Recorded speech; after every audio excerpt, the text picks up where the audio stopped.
اب میں بلا تاخیر دعوت خطاب دے رہا ہوں ترجمان اہل سنت، تاریخ خدام اہل سنت والجماعت کے مرکزی مبلغ حضرت مولانا محمد طیب حسن عسکری صاحب دامت برکاتہم العالیہ کو کہ وہ تشریف لائیں اور آ کر اپنی قیمتی ملفوظات عالیہ سے ہم سب کو مستفیض فرمائیں۔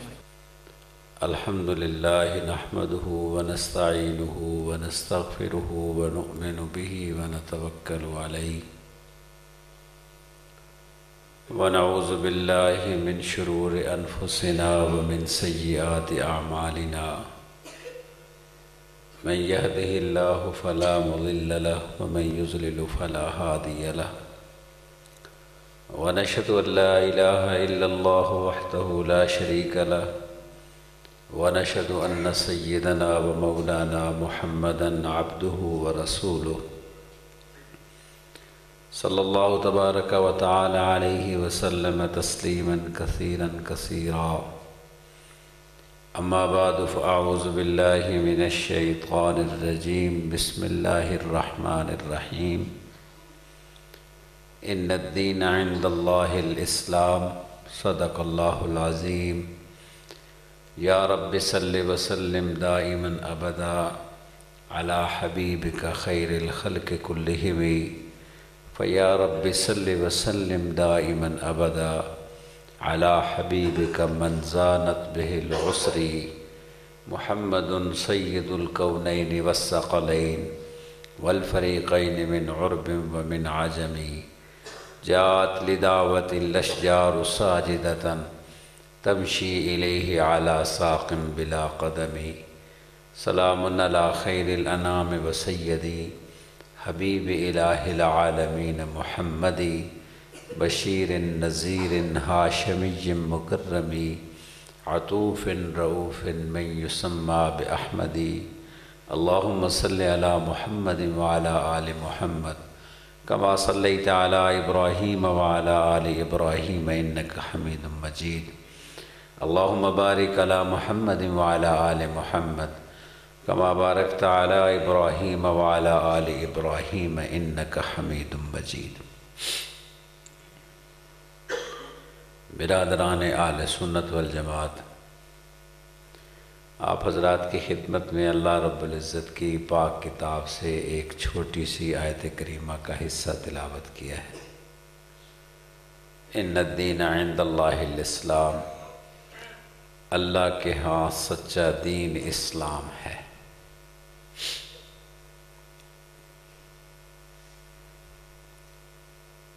دین اور اسلام، دین نام ہے محمد پاک صلی اللہ علیہ وسلم کی خبر کا۔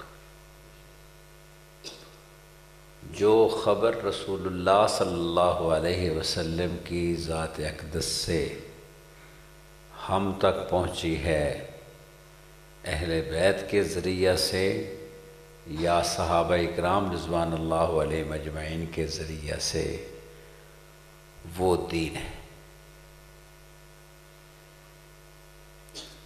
دنیا میں ہر آدمی پریشان ہے، اختلافات بہت زیادہ ہو گئے ہیں۔ ان اختلافات کے اندر لوگ اس حد تک چلے گئے ہیں کہ ایک دوسرے کو نفرت کی نگاہ سے دیکھتے ہیں۔ قصور نہ لوگوں کا ہے، نہ قصور مولویوں کا ہے، قصور ہے ہماری سوچ کا، جو سوچ ہم سب نے اپنا رکھی۔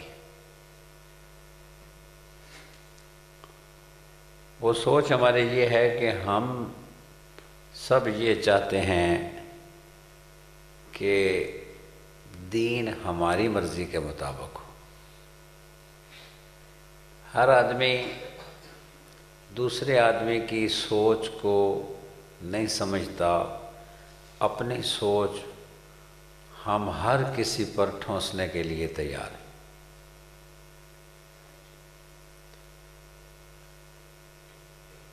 ایک کہاوتوں کی کتاب ہے، اس میں ایک کہاوت لکھی ہوئی ہے،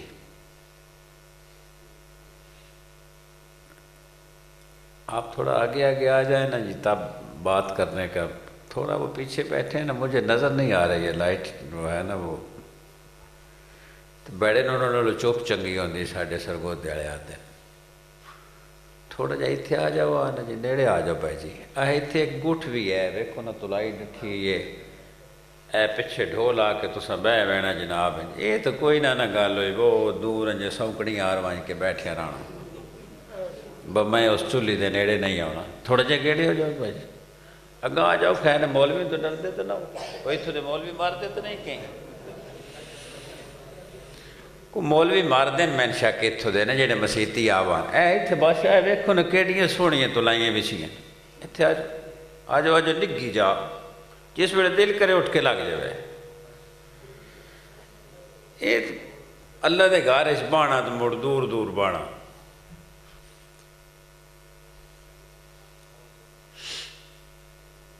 درود شریف پڑھ لیں، صلی اللہ علیہ وسلم مولانا محمد۔ اس میں ایک کہاوت لکھی ہوئی ہے کہ 4 آدمی جا رہے تھے، 4 آدمی،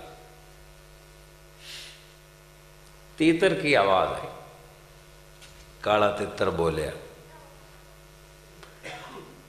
تو ان میں ایک مولوی صاحب تھے، ایک کسائی تھے، ایک سبزی بیچنے والے تھے اور ایک پہلوان تھے۔ میں سوچ بتا رہا ہوں کہ ہماری سوچ کیا ہے اور ہم کیوں بکھر گئے ہیں، کیوں ہم خوار ہو گئے۔ وہ تیتر بولا جب کالا، تو مولوی صاحب نے کہا سبحان اللہ سبحان اللہ۔ دیکھا کیا کہا تیتر نے، کوئی سمجھ رہی ہے؟ تو انہوں نے کہا مولوی صاحب آپ پڑھے لکھے آدمی ہیں، ہمیں تو پتہ نہیں چلا، آپ ہی سمجھا دیں۔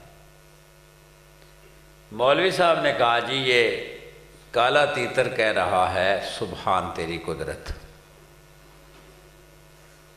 پہلوان بیچارے کو غصہ آ گیا، پہلوان نے کہا مولوی صاحب مسیتی بھی سبحان اللہ، باہر بھی سبحان اللہ، جنگلیں بھی سبحان اللہ، تو ان سبحان اللہ تو علاوہ بھی کوئی شے ہوندی یا نہیں؟ مولوی صاحب تو ان نہیں پتہ لگا، میں دستا۔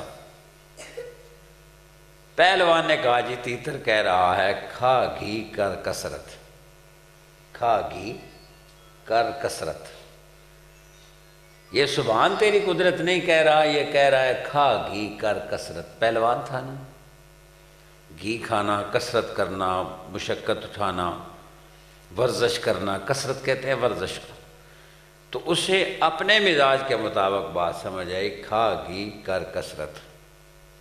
سبزی بیچنے والے نے کہا کہ جی تو ان کو نہیں پتہ لگا، میں بتاتا ہوں۔ انہوں نے کہا جی آپ بتائیں۔ اس نے کہا یہ کہہ رہا ہے کہ آلو میتھی ادرک، آلو میتھی ادرک، یہ کہہ رہا ہے آلو میتھی ادرک۔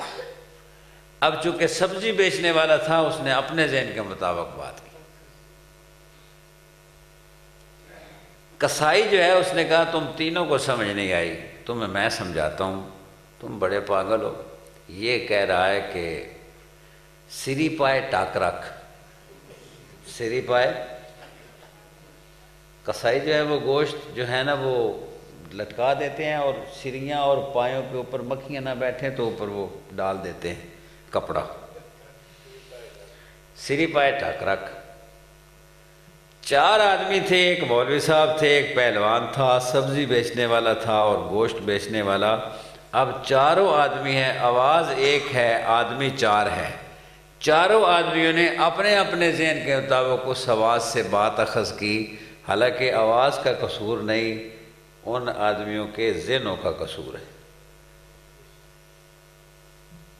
ہمارے ہاں بھی یہی ہے کہ نبی صلی اللہ علیہ وسلم کی ذات اقدس تو ایک ہیں، دین تو ایک ہے، سنت تو ایک ہے، لیکن ہمارے اپنے ذہن مختلف ہو گئے، ہم اپنے اپنے ذہن کی بات مان کر چلتے رہے اور یہ معاشرے میں ہم وہ سارا کچھ ہوتا رہا، حالانکہ دین ایک، محمد پاک صلی اللہ علیہ وسلم کی ذات اقدس ایک۔ اب دین کا قصور نہیں، سنت کا قصور نہیں، نبی کا قصور نہیں، قصور ہے تو ہمارے اپنے ذہنوں کا۔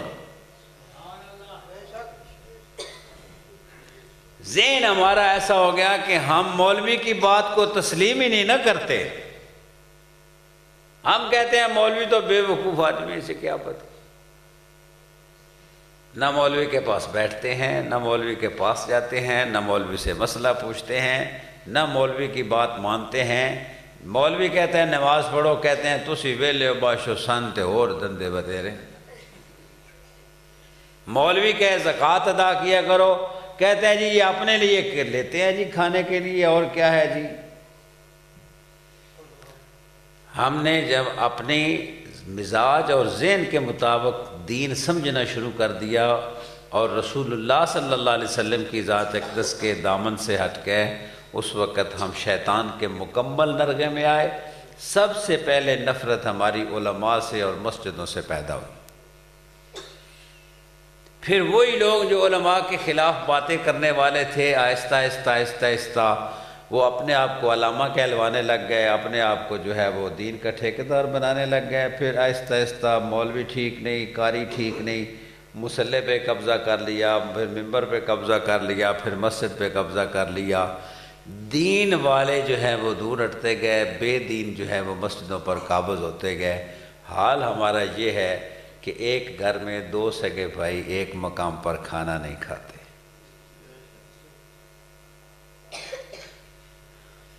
محلے والے، برادری والے، مسجدوں میں اختلاف، محلوں میں اختلاف، گلیوں میں اختلاف۔ وجہ کیا ہے؟ اپنی سوچ کے مطابق دین پر چلنا، اپنی سوچ کے مطابق دین کی بات کو اخذ کرنا۔ پچھلے دنوں جمعہ پڑھا کے جب میں اپنی مسجد سے نکلا تو ایک آدمی مذاق میں مجھے کہنے لگا جی میرا دل نہیں کرتا کدی اللہ پاک سردیاں بغیر وضو تو نماز دا حکم دے ویا تے گرمی وچ نہا کے نماز دا حکم دے ویا تے چاستا ہی تاں۔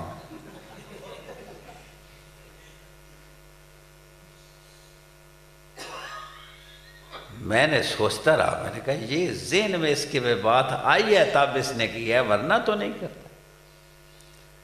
اب میں نے شام کو گھر آ کے فون کیا، میں نے کہا بھائی محمد نواز صاحب، بھائی تو سب بڑا مسئلہ پوچھا، بڑی میں نے گل دل لگی ذرا ایک باری بات جانا جی۔ میں گلڑے دے بیٹھا سوچتا اس پیا کدی اللہ پاک ہینج کر چھڈیا تو کیڈی موج ہو گیا۔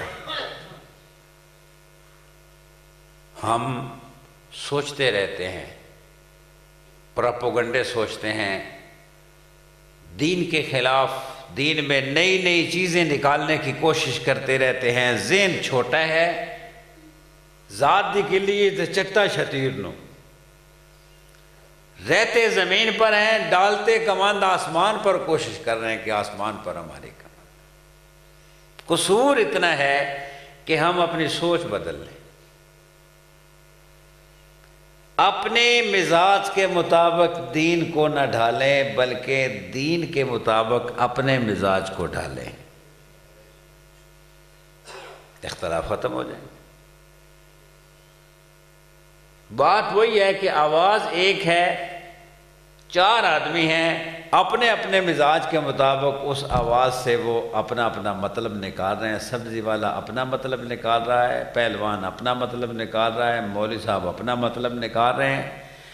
اب چار باتوں میں جب اختلاف ہو گیا تو اختلاف جب ہو جائے تو ایک ہی نقطہ ہے کہ جس سے محمد پاک صلی اللہ علیہ وسلم روکیں رک جاؤ، جس کے کرنے کا حکم دیں محمد پاک صلی اللہ علیہ وسلم بندہ کر چھوڑے۔ ایک نقطہ ہے کہ رسول اللہ کی بات مانتے ہیں، مولوی بھی رسول اللہ کی بات بتلائے گا، قاری بھی رسول اللہ کی بات بتلائے گا۔ جب رسول اللہ کی بات آئے گی، شیطان بھی جو ہے نا وہ چابی مروڑنے سے تھوڑا گھبرائے گا، کہیں یہ پکا ہو کہ میرے ہاتھ سے نکل نہ جائے، یہ مولوی کے ہاں چلا گیا تو پھر میرے ہاتھ سے نکل جائے گا۔ جب رسول اللہ صلی اللہ علیہ وسلم کی ذات اقدس کے دین پر چلنے کا یہ عمل شروع کر دے گا تو پھر تو میں تو ہاتھ ملتا رہ جاؤں گا۔ یہ جب خود چلے گا، اس کے بچے چلیں گے، اس کی بیوی دین پر چلے گی، اس کا گھرانہ، اس کے دوست، اس کے احباب، اس کا ایک کنبہ قبیلہ، حتیٰ کہ کچھ ایسے لوگ ہوں گے جو اس کے دین پر چلنے کو دیکھ کر دین پر چلنا شروع کر دیں گے۔ اب وہ بھی بیچارہ پریشان ہوگا۔ تو بات یہاں ہی ہے، قصور ہمارے ذہنوں کا ہے کہ ہم گندے ذہن رکھتے ہیں۔ مولوی کا ذہن ہوتا ہے کہ مسجد کے مصلی پر تو اور کوئی آئے ہی نہیں نا۔ قاریوں کا ذہن ہوتا ہے کہ مدرسے پر قبضہ کرو، اچھی فیکٹری ہے، اس کو چلائیں۔ عوام کا ذہن یہ ہوتا ہے کہ مولوی کی بات نہیں ماننی، بے شک قرآن پڑھتا رہے۔ قصور ہمارے ذہنوں کا۔ آواز ایک ہی ہے، لا الہ الا اللہ محمد رسول اللہ، پڑھتے بھی ہیں سب کلمہ، لیکن کلمہ پڑھنے کے بعد منافق بھی کلمہ پڑھتے تھے۔ شیعہ بھی کہتے ہیں ہم مسلمان ہیں، کلمہ پڑھتے ہیں، کلمہ گو ہیں، تم ہمیں کافر کہتے ہو۔ فرق صرف اتنا ہے کہ کوئی حقیقی معنوں میں لا الہ الا اللہ محمد رسول اللہ، دل سے تصدیق، زبان سے اقرار، اور منافق تھے نبی پاک صلی اللہ علیہ وسلم کی ذات اقدس کے پیچھے نمازیں پڑھتے تھے۔ اللہ کے قرآن نے کہا ان المنافقین لکاذبون، اے محمد پاک صلی اللہ علیہ وسلم یہ منافق جھوٹے۔ وہ بھی کلمہ پڑھنے والے تھے، لیکن وہ دل سے نہیں مانتے تھے، زبان سے جی بسم اللہ جی مولوی صاحب باشو ہم تو غلام ہیں، قاری صاحب زندہ باد جی۔ اتو مٹھا تے وچوں چھرا۔ آواز ایک ہے، ذہنوں کا قصور ہے، ہمارا ذہن خراب ہو گیا۔ یہ کیسے ٹھیک ہوں گے؟ کبھی ہم نے نہیں سوچا۔ بچہ بیمار ہو جائے کیسے ٹھیک ہوگا؟ ڈاکٹر کے پاس لے جاؤ، چکوال میں نہیں اچھا پنڈی میں لے جاؤ، پنڈی میں نہیں اچھا لاہور میں لے جاؤ، اس بارے میں سوچ رہے ہیں۔ گھر ہمارا ایسا ہو کہ پورے گاؤں میں کسی کا گھر نہ ہو۔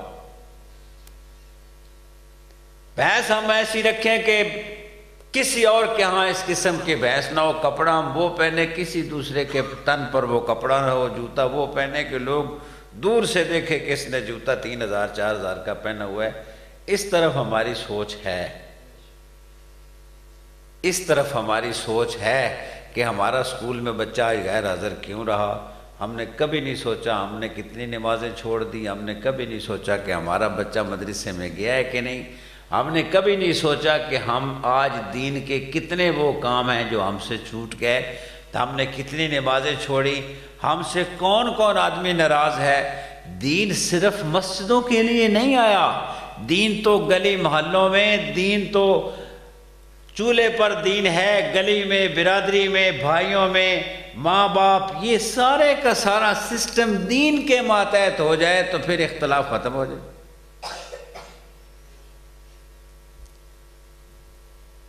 اور نبی پاک صلی اللہ علیہ وسلم کی ذات اقدس نے یہی کیا۔ تاریخ خدام اہل سنت والجماعت بھی یہی درس دیتی ہے کہ دین پر چلنے والے بن جائیں۔ دین کہتا ہے کہ المسلم اخو المسلم، ایک مسلمان دوسرے مسلمان کا بھائی ہے۔ دین کہتا ہے من سلم المسلمون من لسانی و یدی، مسلمان وہ ہے جس کے ہاتھ اور زبان سے دوسرا مسلمان محفوظ رہے۔ دین یہ کہتا ہے کہ انما المومنون اخوہ، ایک مومن دوسرے مومن کا بھائی ہے۔ دین یہ کہتا ہے کہ ساری رات ایک شخص جو ہے وہ کھڑا ہو کر عبادت کرتا رہے، بڑی لمبے لمبے رکوع کرے، لمبے لمبے سجدے کرے، ایک عالم دین ساری رات سوتا رہے، اس عابد سے اس عالم دین کا سونا افضل ہے۔ دین یہ کہتا ہے خیرکم من تعلم القرآن وعلمہ، قرآن پڑھنے والا، قرآن پڑھانے والا، دونوں خیر کے اندر شریک ہیں۔ دین یہ کہتا ہے کہ کوئی سوراخ دیکھ کر اس کے اندر پیشاب بھی نہ کرو، کیونکہ اس پہ رہنے والے حشرات الارض کا گھر برباد کرنے کا تمہیں کسی نے حق نہیں دیا۔ دین یہ کہتا ہے کہ اپنے گھر میں بھی داخل ہو تو دستک دیکھ کے السلام علیکم ورحمۃ اللہ کہہ کر داخل ہو۔ دین یہ کہتا ہے کہ راستے میں اگر کانٹا پڑا ہوا ہے تو اس کو اٹھا کر ایک طرف ہٹا دو۔ اس نیت سے رسول اللہ نے فرمایا، اس نیت سے جو کانٹا راستے سے ہٹائے گا کہ میرے کسی دوسرے مسلمان بھائی کو تکلیف نہ پہنچے۔ اللہ کے محبوب صلی اللہ علیہ وسلم فرماتے ہیں قیامت والے دن لوال حمد یعنی رسول اللہ والے جھنڈے کے نیچے وہ کھڑا ہوگا۔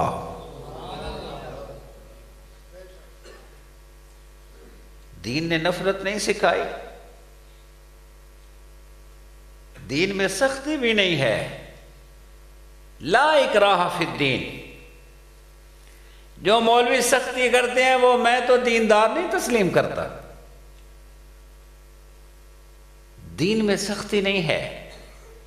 اللہ نے فرمایا قرآن پاک میں اگر تم بیمار ہو جاؤ، روزہ نہیں رکھ سکتے، یرید اللہ بکم اليسر ولا یرید العسر، کہ تمہارے اوپر آسانی کرنا چاہتے، اللہ پاک سختی نہیں کرتے۔ نہ رکھو، سفر میں جانا ہے نہیں رہتا روزہ نہ رکھو، اگر بیمار ہو نہ روزہ رکھو، کوئی بات نہیں، اللہ تم پر سختی نہیں کرنا چاہتے۔ لا اکراہ فی الدین، دین میں سختی نہیں ہے۔ ہماری جماعت تاریخ خدام اہل سنت والجماعت کبھی کسی پر سختی نہیں کرتی۔ کبھی سنا ہے؟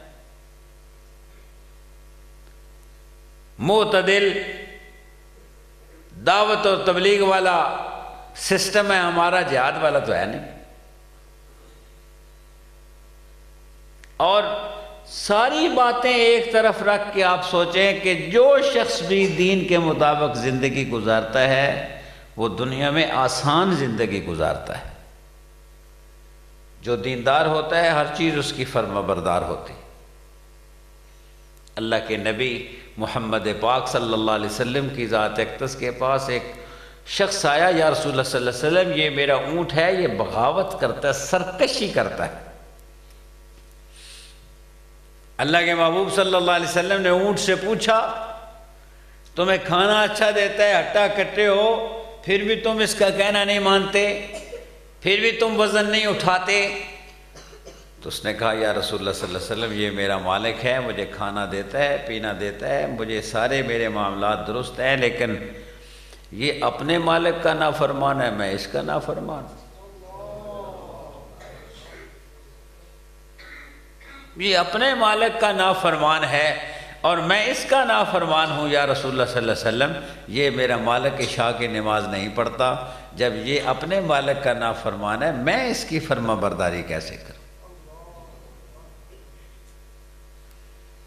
رسول اللہ صلی اللہ علیہ وسلم کی ذات اقدس نے فرمایا کہ جو شخص اللہ کی نافرمانی کرے گا اور دین سے ہٹ جائے گا، کنز الاموال کے دوسرے جلد میں یہ حدیث ہے، اللہ کی نافرمانی میں دین سے جو شخص ہٹ جائے گا اللہ پاک کی ذات اقدس اس شخص کو دنیا میں بھی ذلیل کر دے گی، آخرت میں تو ذلیل ہو گئی ہو۔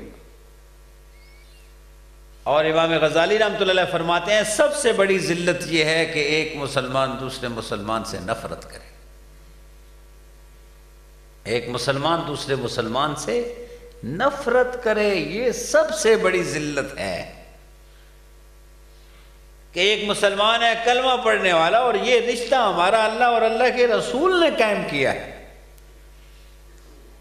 رسول اللہ صلی اللہ علیہ وسلم کی ذات اقدس کی پاک بیویاں مومنوں کی مائیں ہیں۔ النبی اولیٰ بالمومنین من انفسہم ازواجہ امہاتہم، مومنوں کی مائیں ہیں، اور ماں کے گھر والا باپ ہے، ماں کے گھر والا باپ، تو رسول اللہ ہمارے روحانی باپ ہیں۔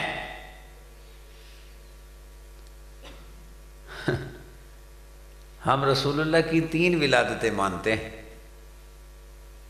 لوگ کہتے ہیں یہ میلاد نہیں مناتے،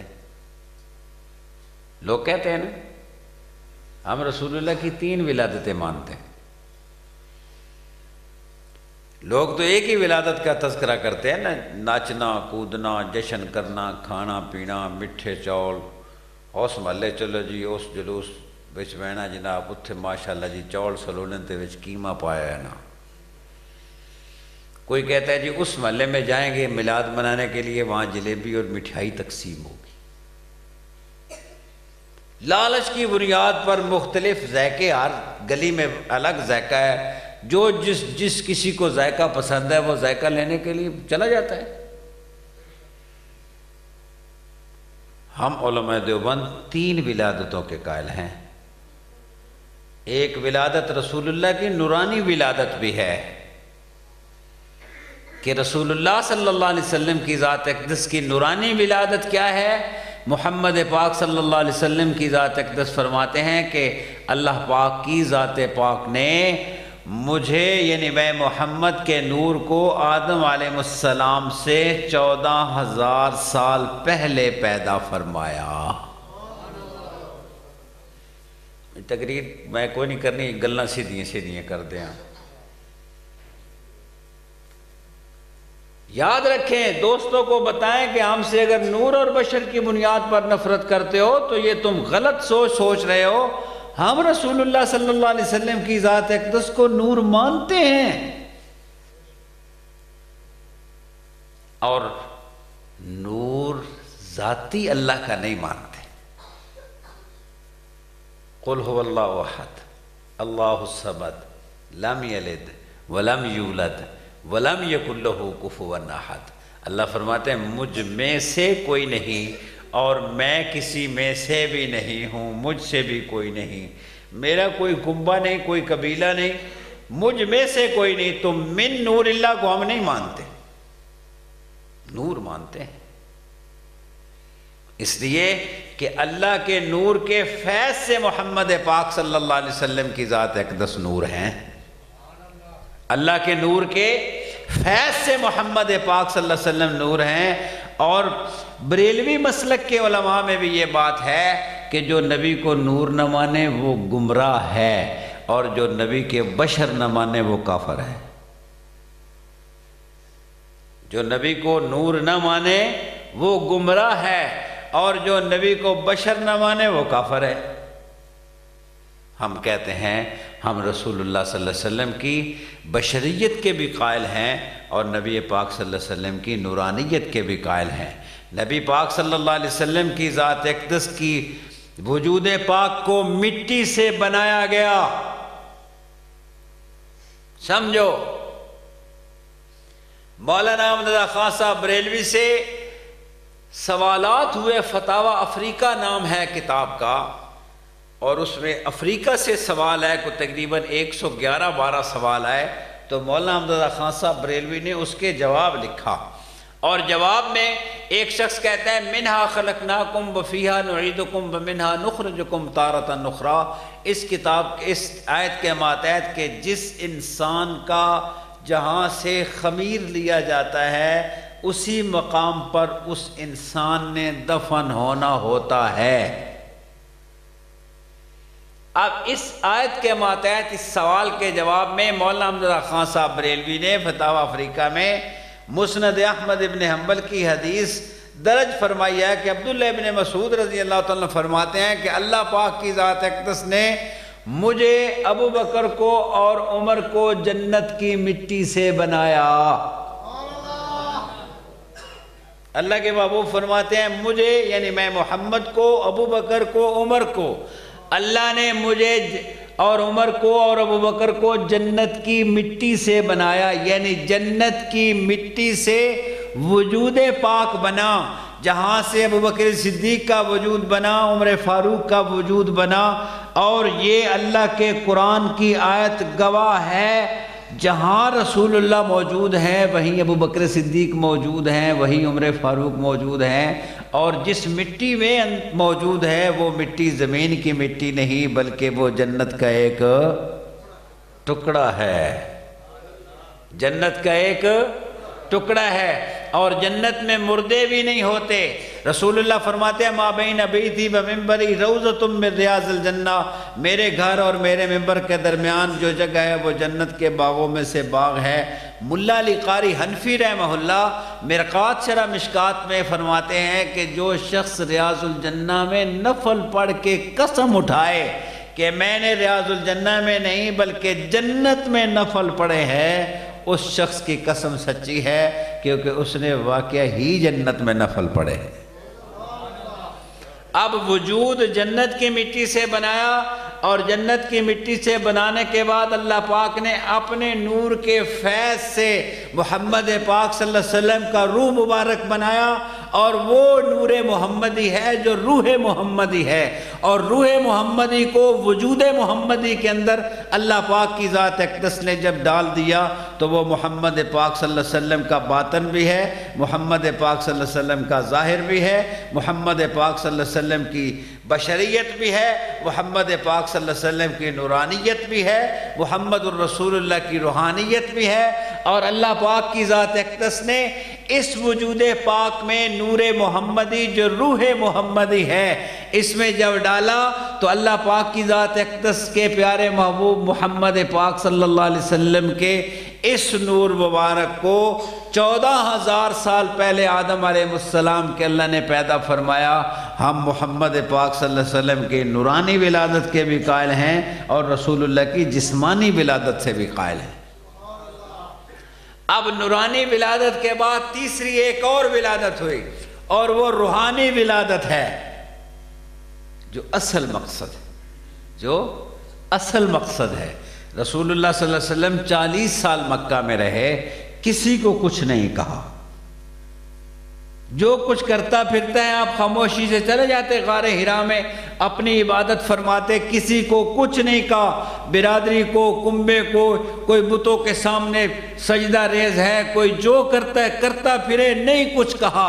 حالانکہ رسول اللہ اور ہمارا اہل سنت والجماعت کا ایک اور عقیدہ ہے، ہم کہتے ہیں کہ رسول اللہ صلی اللہ علیہ وسلم 40 سال کے بعد نبی نہیں بنے، بلکہ آپ آدم علیہ السلام سے 14,000 سال پہلے بھی نبی تھے، آپ عالم ارواح میں بھی نبی تھے، اور جب سے اللہ پاک کی ذات اقدس نے آپ کو نبی بنایا اس وقت ہی آپ صلی اللہ علیہ وسلم کی ذات اقدس کو شریعت کے احکامات دے دیے گئے تھے۔ آپ اس وقت سے نبی ہیں، جب دنیا میں تشریف لائے تو 40 سال کے بعد نبی بنے نہیں، بلکہ اپنی نبوت کا اظہار اور اعلان فرمایا، اور یہی اصل روحانیت اور اصل دین یہاں سے شروع ہوا جب آپ صلی اللہ علیہ وسلم کی روحانی بات سامنے آئی کہ قولوا لا الہ الا اللہ تفلحون، کہہ دو کہ اللہ کے سوا کوئی معبود نہیں، انی محمد الرسول اللہ، میں محمد اللہ کا رسول ہوں۔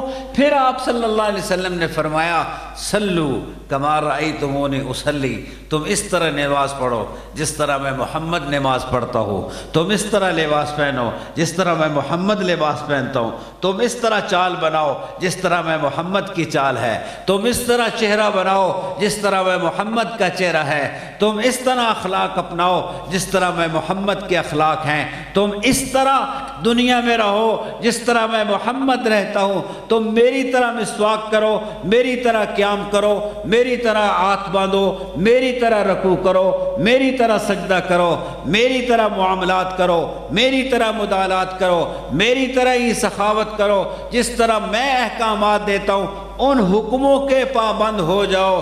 جب رسول اللہ کے حکم کا پابند ہو جائیں گے، جب رسول اللہ صلی اللہ علیہ وسلم کی بات ماننے لگ جائیں گے، جب رسول اللہ صلی اللہ علیہ وسلم کا دین، رسول اللہ صلی اللہ علیہ وسلم کا دین اپنے اس وجود پر لانا شروع کر دیں گے، پھر ہمارے اختلاف ختم ہو جائیں گے۔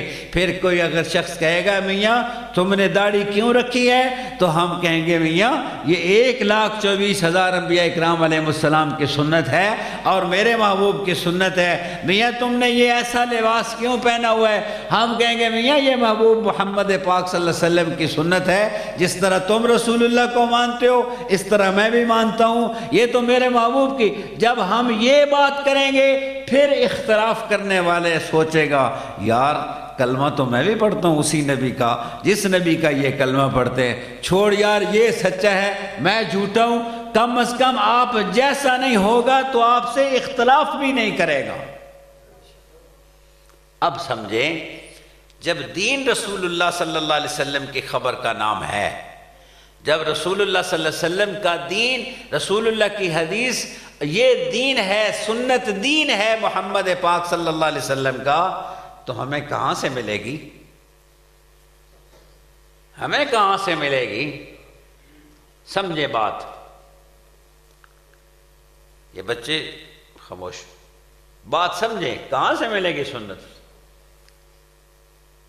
ہم آج اتنے ناقبت اندیش ہیں کہ اپنے مرشد کو راضی کرنے کے لیے وہ کام بھی کر جاتے ہیں جو ہماری غیرت کے بھی خلاف ہیں، کہ ہمارا مرشد ناراض نہ، چاچا نہ رنجو بنجے، میری برادری نہ من چھوڑ بنجے۔ یہاں تو برادری ازم آپ کے علاقے میں بہت زیادہ ہے۔ برادری کو خوش کرنے کے لیے ہر وہ کام کر دیتے ہیں جس کا اسلام اور شریعت نے حکم نہیں دیا۔ کرتے کیوں ہیں؟ اس لیے کہ ہماری برادری ناراض نہ ہو جائے، اور ہمیں کبھی یہ فکر لاحق نہیں ہوئی کہ ہمارے محمد پاک صلی اللہ علیہ وسلم کی ذات ہم سے ناراض ہو گئے تو ہمارا کیا بنے گا۔ ہمیں ڈر ہے کہ ہمارے استاد، ہمارے عالم، ہمارے بھائی، ہماری برادری، کنبا، چاچا، ماما، دادا، تایا یہ ناراض نہ ہو، اس کی فکر ہے۔ اور ہمیں اس بات کی کوئی فکر نہیں کہ ہمارے اعمال محمد پاک صلی اللہ علیہ وسلم کی بارگاہ میں پیش ہوتے ہیں، ہم کم از کم ایسے عمل کرنے والے تو بن جائیں کہ ہمارے عمل کو دیکھ کر محمد پاک صلی اللہ علیہ وسلم خوش ہو جائیں۔ یہ ہم نے کبھی نہیں سوچا کہ محمد پاک صلی اللہ علیہ وسلم کو راضی رکھنا ہے یا نہیں رکھنا۔ سنت کہاں سے ملے گی اور ظاہری دین اور باطنی دین کہاں سے ملے گا؟ رسول اللہ صلی اللہ علیہ وسلم پر جب جبریل امین آئے تو آپ صلی اللہ علیہ وسلم نے فرمایا مانا بقارئین، میں پڑھا ہوا نہیں ہوں۔ تو جبریل امین علیہ السلام نے آپ کو اپنے سینے سے لگا کر دبایا، سینے سے لگا کر دبا کر فرمایا اقرأ بسم ربک الذی خلق خلق الانسان من علق۔ پھر رسول اللہ صلی اللہ علیہ وسلم کی ذات اقدس کا دوسرا فرمان ہے، آپ صلی اللہ علیہ وسلم کی ذات اقدس نے فرمایا کہ اللہ پاک نے جو میں محمد کے سینے میں ڈالا، سمجھیں، اللہ پاک نے جو میں محمد کے سینے میں ڈالا وہ میں نے اپنے سینے سے نکال کر ابو بکر کے سینے میں ڈالا۔ ایک روایت میں یوں بھی ہے، حضرت مولانا انور شاہ صاحب کشمیری نور اللہ مرکزہ، ان کے افادات پر انوار الباری مولانا احمد رضا بن جوری رحمہ اللہ نے 19 جلدوں میں بخاری شریف کی شرح لکھی ہے۔ اس کے 17ویں جلد میں حضرت انور شاہ صاحب کشمیری کے ملفوظات کے ماتحت انہوں نے لکھا کہ حضرت فرماتے ہیں کہ ایک موقع پر اللہ کے محبوب صلی اللہ علیہ وسلم نے یہ بھی فرمایا کہ اللہ پاک نے جو کچھ میرے سینے میں ڈالا وہ میں نے اپنے سینے سے نکال کر ابو بکر اور عمر کے سینے میں ڈالا۔ علی اور حسین سید عتیق الرحمن سنبلی نے ایک کتاب لکھی ہے، اس میں یہ ہے کہ رسول اللہ صلی اللہ علیہ وسلم کی ذات اقدس فرماتے ہیں کہ اللہ پاک کی ذات اقدس نے جو کچھ میرے سینے میں ڈالا وہ میں نے اپنے سینے سے نکال کر اپنے ابو بکر، عمر، عثمان اور علی کے سینے میں ڈالا۔ اب 4 ہو گئے نا۔ اب ایک دین ظاہری طریقے سے آیا ہے اور ایک دین باطنی طریقے سے آیا ہے۔ ہم اہل سنت والجماعت ہیں، یاد رکھو اگر کوئی اعتراض کرنے والا سن رہا ہے تو یاد رکھنا محمد پاک صلی اللہ علیہ وسلم کی ذات اقدس کے دین کی بات یہ ہے کہ حضور نے صلی اللہ علیہ وسلم نے فرمایا ترکت فیکم امرین، میں تم میں 2 چیزیں چھوڑ کر جا رہا ہوں، کتاب اللہ و سنتی، کتاب اللہ و سنت نبی ہی، کتاب اللہ و سنت رسول ہی۔ تینوں الفاظ کی حدیثیں موجود ہیں۔ اللہ کے نبی فرماتے ہیں کہ میں تم میں 2 چیزیں چھوڑ کر جا رہا ہوں، ایک اللہ کی کتاب اور ایک اپنی سنت۔ ایک اپنی سنت۔ کیا چھوڑی؟ اللہ کی کتاب اور سنت۔ سنت کہاں سے ملے گی؟ سوال یہ ہے، سنت ملے گی رسول اللہ صلی اللہ علیہ وسلم کی ذات اقدس کے ظاہری دین سے، اور رسول اللہ صلی اللہ علیہ وسلم کا جو سینہ بسینہ دین آیا ان میں نقش بندی سلسلہ حضرت سیدنا صدیق اکبر سے چلا، قادری، چشتی اور سہروردی یہ سلسلہ حضرت سیدنا علی المرتضی شیر خدا رضی اللہ تعالیٰ عنہ سے چلا۔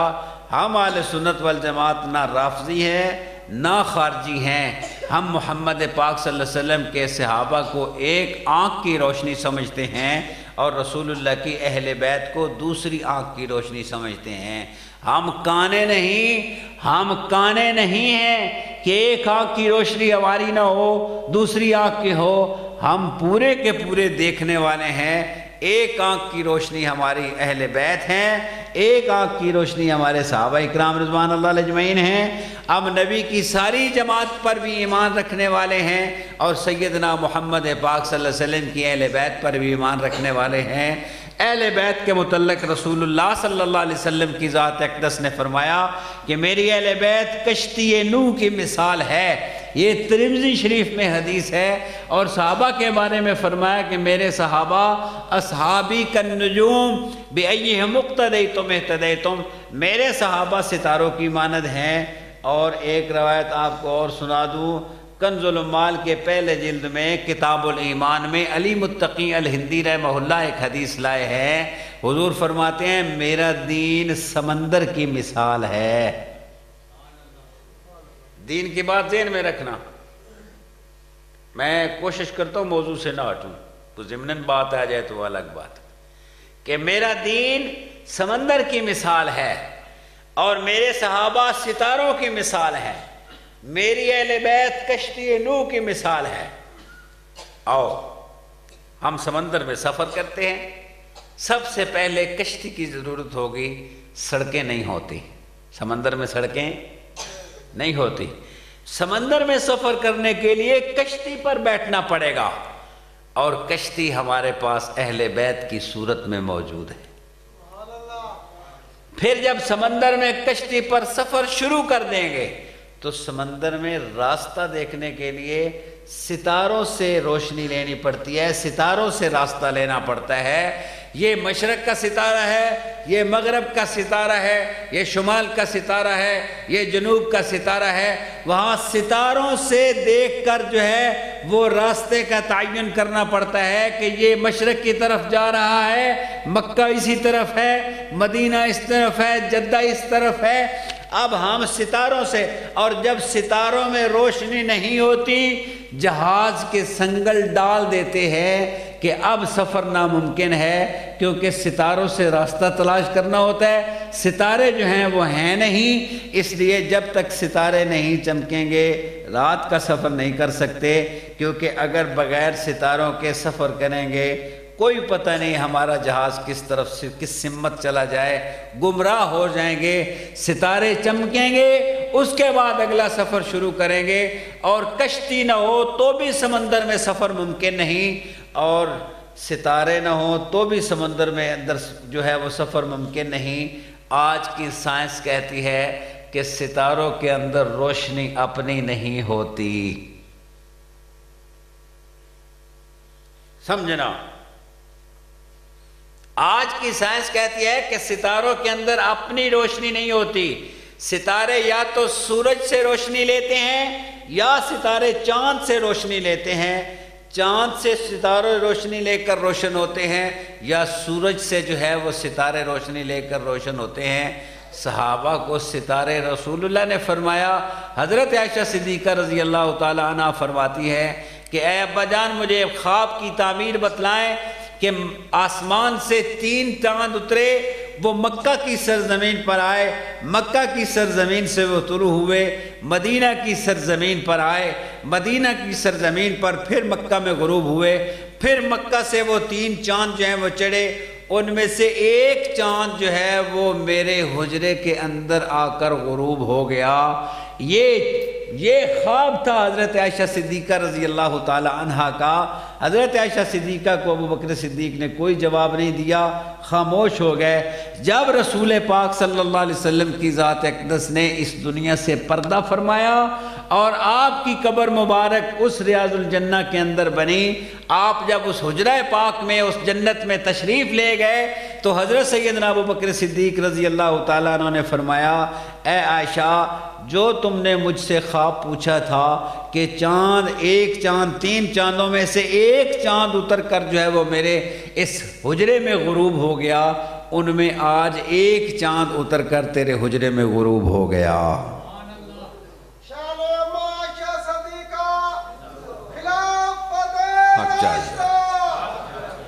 تو رسول اللہ کو چاند کہا گیا۔ ایک عورت تھی یہودی، جب رسول اللہ تشریف لائے مدینہ طیبہ میں تو اس نے کہا میں نے مسلمانوں کے نبی کو دیکھنا ہے، تو وہ ایک کھجور کے سوکھے تنے کے پیچھے جو ہے وہ کھڑی ہو کر رسول اللہ کو دیکھ رہی تھی۔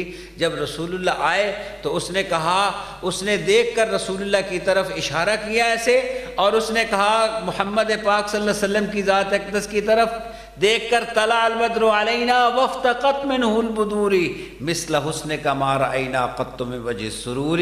وہ رسول اللہ کی طرف اشارہ کر کے کہتی ہے انت شمس انت قمر انت بشر فوق نوری انت لا شک محمدا انت مفتاح الصدور۔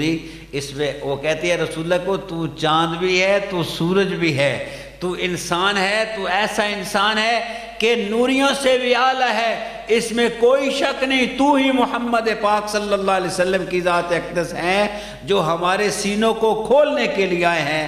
تو حضور چاند ہیں، صحابہ ستارے ہیں، اہل بیت جو ہے ستاروں سے سنت ملے گی۔ اب رسول اللہ صلی اللہ علیہ وسلم کے دین پر چلنا ہے، تو دین پر چلنے کے لیے تو ہم کہتے ہیں کہ دین پر چلو، اختلاف ختم ہو جائیں گے، جھگڑے ختم ہو جائیں گے، سارے کے سارے جو ہے وہ آج دنیا میں ہمارے ہاں پڑے ہوئے ہیں۔ نعرہ تکبیر، حضرت مولانا قاری ظہور حسین صاحب، وآخر دعوانا الحمدللہ رب